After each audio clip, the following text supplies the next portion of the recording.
मराठीतील अत्यंत लोकप्रिय गीतकार, कवी आणि संगीतकार, गाण्यातून हसवणारा, गाण्यातून रडवणारा कलाकार, शब्दांना स्वर देणारा जादूगर. ओळखा तर मी कोणाबद्दल बोलते ते?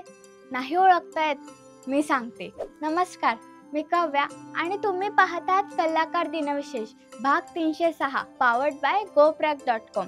कवितेची चाल बाहेर नसतेच मुळी, ती त्या कवितेतच असते. मी फक्त ते शोधून काढतो, असं म्हणून आपल्या गाण्याने लाखो मन जिंकणाऱ्या यशवंत त्र्यंबकदेव यांचा जन्म पूर्वीच्या कुलाबा जिल्ह्यातील पेण येथे झाला. 1968 साली शास्त्रीय संगीताची पदवी मिळवली. शास्त्र शाखेचे विद्यार्थी असलेले यशवंत देव यांनी आपली कारकिर्दी विशेषतः सुगम संगीतामध्ये घडवली.